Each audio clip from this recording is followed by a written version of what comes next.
Po tayo sa Parola Park. Ayan. Magpapapasok po sir. Ay sir, may entrance po. Ay, magkano kuya? Ha? Magkano? 11 lang po, napakamura. Taga saan po kayo? Pangasinan. Ilocano, Panggalatok. Ilocano. Ah, Ilocano.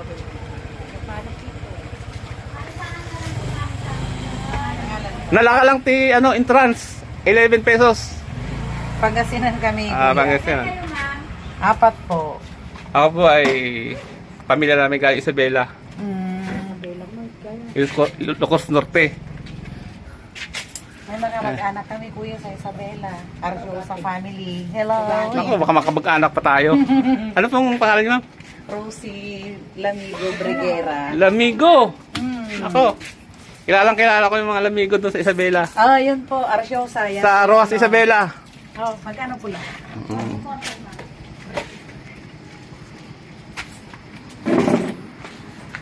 Patag kuya ha. Pag-unas tayo. Apa. Hello mga friends Ito sa po. Isabela. Hi. Arjosa family. Pumunta tayo na. Pangato pa ito. Tugadi pa natay. Dito. Manong yung nagan nyo? Lloyd po. Lloyd. Ayan. Ito po mga local tourists guys sa Isabela. Diyan lang oh. Sige po, go na tayo. Ito po yung entrance ng Parola Park. Ang official name po nito ay, ito po ang official name, Precinct Park. Yun po. So ito po ay hinango sa pangalan ng asawa ng dating mayor, si Precinct Bundang Orieta. Ayan po siya. Ayon po sa kasaysayan, sila po nag-donate ng lupa na to para gawing parke. Ayan po.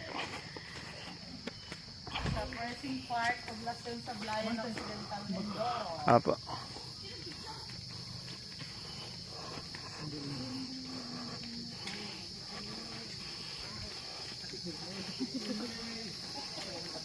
Napakaganda po dito, ang daming puno. Itong puno na to ay sir, ano pong puno to tawag dito? Mahogany po. Mahogany. Napakalamig po dito.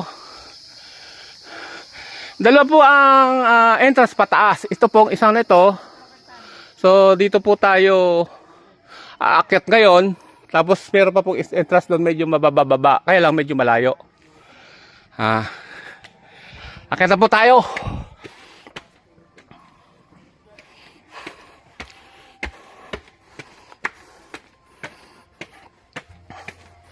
Medyo mataas-taas na akyatin po ito. Buti na lang po, medyo mataas, malakas pa ang ating tuhod.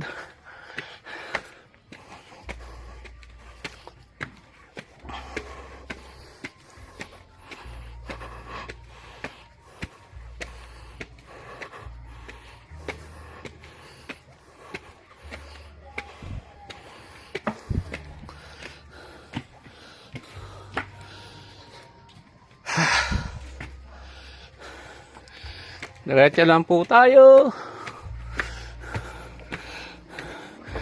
Ang dami pong puno. Ito yung kagandahan sa park na ito. Maraming puno.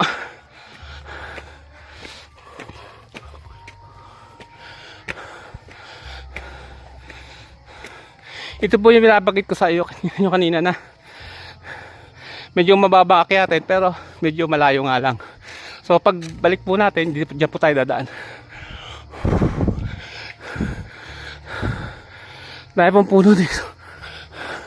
Hiningal tayo.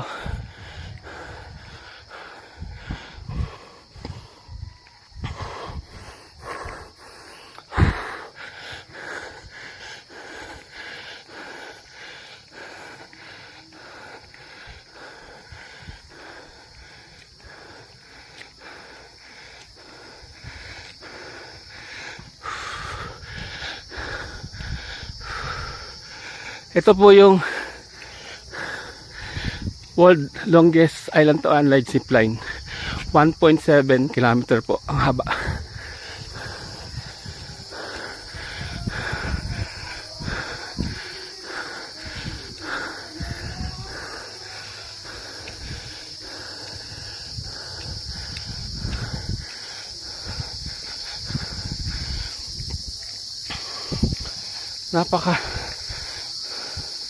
napakadami pong tao dito.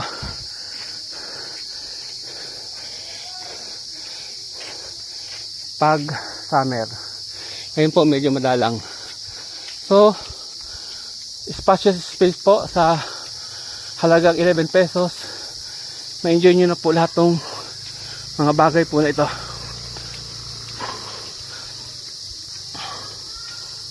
Yan po. Meron po ditong ito po yung mga concrete made na concrete made na usa. Yan po. Concrete made din. Galing naman ang gumawa nito, parang ahas talaga. So, meron din po ditong concrete made na tamaraw. Tanong ko lang po, ganito po ba talaga kataas ang tamaraw? Hindi pa ako nakikita ng actual na tamaraw eh.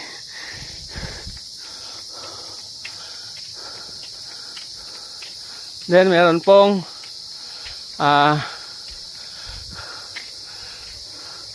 wild boar. Kung sinasabing ito yung yung baboy damo, nakakita na ako ng baboy damo, pero payat. Ito mataba eh.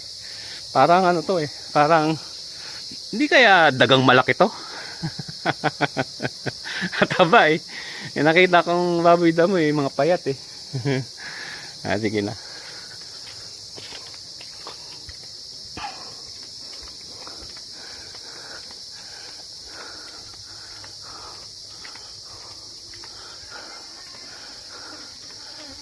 Ayan.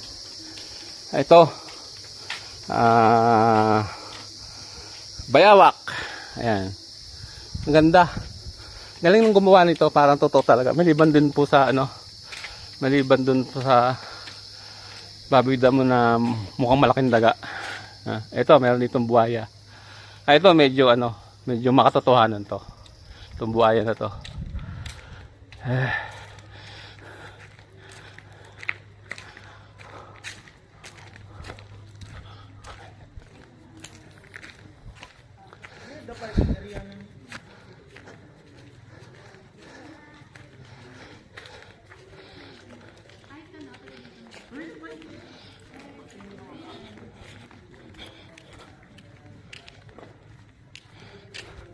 Buat tayo.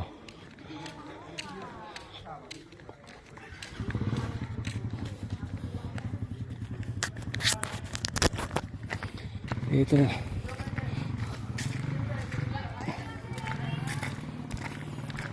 Hi ma'am, taga saan po kayo? Taga dito kami, taga kami. Taga Parula kayo. Ganda pong lugar na to.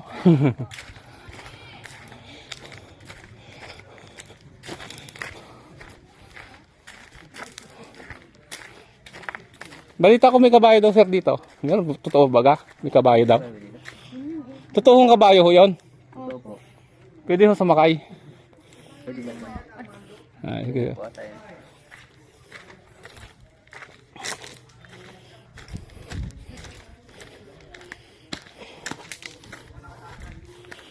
Taas pala itong na to. Zipline base. 1, 2, 3, 4, 5, 6. Parang kasi taas ng 6th floor na building. Napaka pa dito, napaka presko. Ayan po. So, yan pong na yan, yung base na yan, yan po ang start ng zipline. So, dire-diretso po, kung nakikita niyo yung isla na yon, doon po siya lalapag. So, 1.7 kilometer po yung linya na yan. Medyo malayo-layo.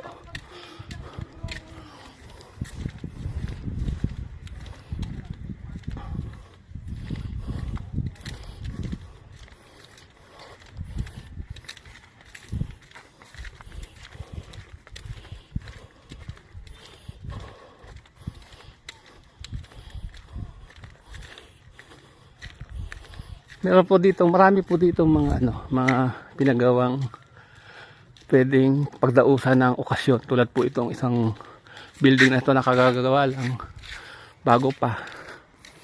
Yan po. Ay, nako. Coffee shop pala yun. Coffee shop. Ayan, roof deck. May roof deck. Coffee shop. Ito po pala ay coffee shop. Ito po siya. Ayan.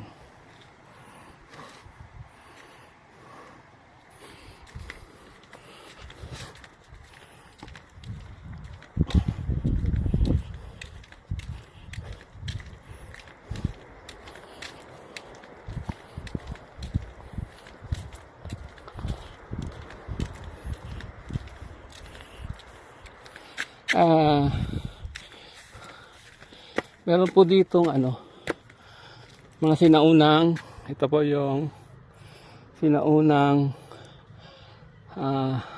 kanyon.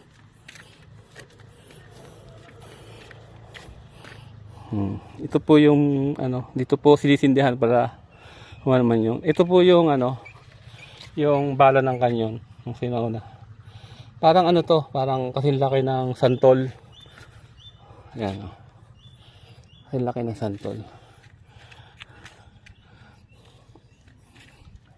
Ayan po. Tingnan po natin yung ano pa, ang nito.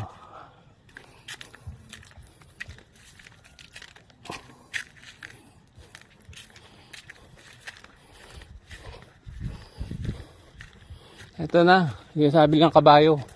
May kabayo pala dito.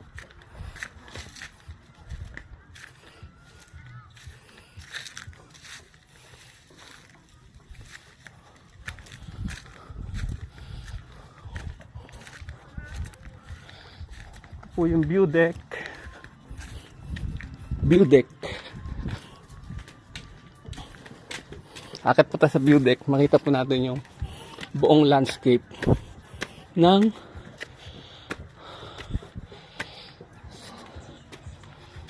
Sablayan.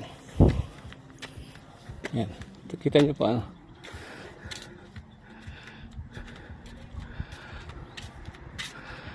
Yan. So ito po yung West Philippine Sea. Dito po ang papuntang Apo Reef. Yan po ang lugar na yan.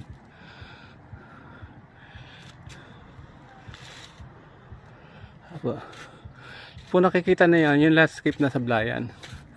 Yung pasimbahan, yung palengke. Ayan.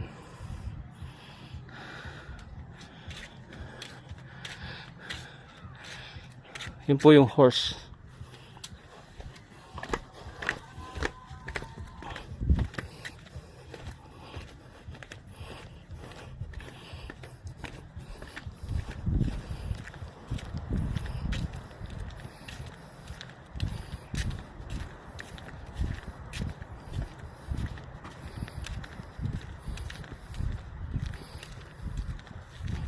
Maluwang ito. Ito po.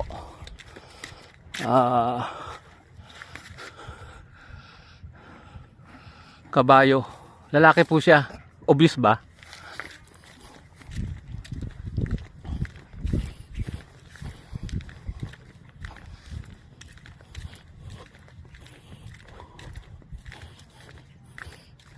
May grotto po dito. Ayan.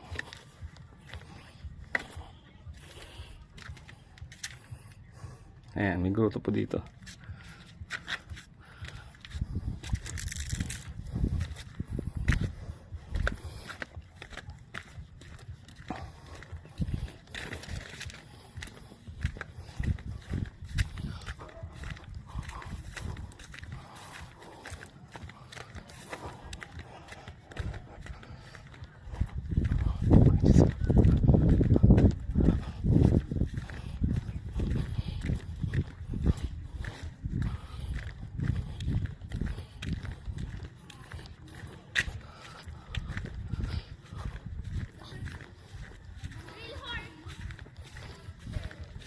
May fountain. Pero walang tubig. Siguro may oras to.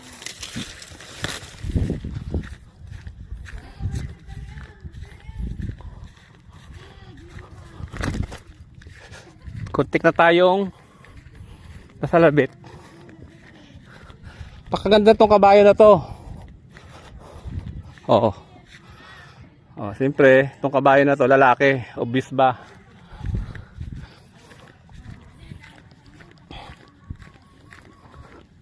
Yun po yung ano, yung parola. Yan yung nagiging guide ng mga mangingisda kung saan sila pupunta. Yan po. Malinis naman po ito, kaya lang medyo may mga nagkalat na bato. Ingat lang po baka matisod.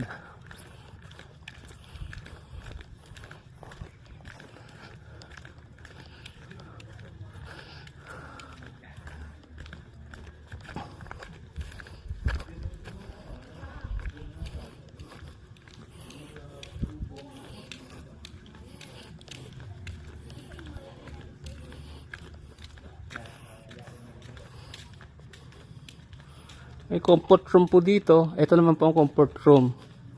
So, malinis po yung comfort room. Tingnan nyo naman. Oh, para sa PWD. Malinis din po yung comfort room para sa She. Oh. Malinis din po yung comfort room para sa He. Oh. Excellent po ang comfort room. Will maintain po itong ano na to, park.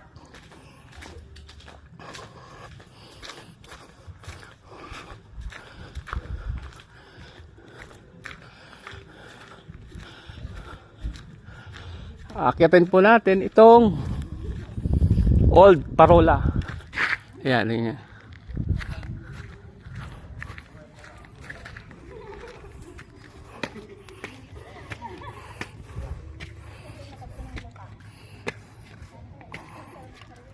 Mataas. Ayan po. So, nagsiserve din to as a view deck. Ayan. Ayan. Dahan-dahan lang po tayo. Mga po. So, sobrang excited natin eh. Ayan. Okay.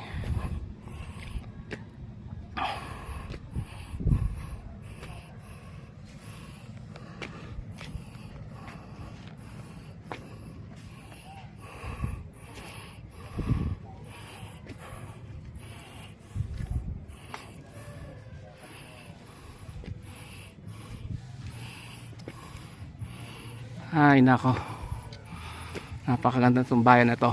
Napakaswerte, may ganitong lugar. Okay, dito na po tayo sa tuktok nung old na parola.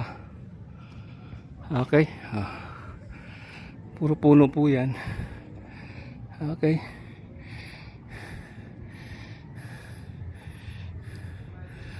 marami pa pong ginagawa dito dahil sa pagdami nga ng mga bibisita dito. Siyempre po nag-iisip din ng LGU na gumawa ng iba pang mga facilities na tiyak mag-i-enjoy ang mga kababayan nating darayo dito. Ayan po. Sige po, hanggang sa muli. Ito po uli ang inyong lingkod, nagpapaalam, bye muna. Hanggang sa susunod nating vlog.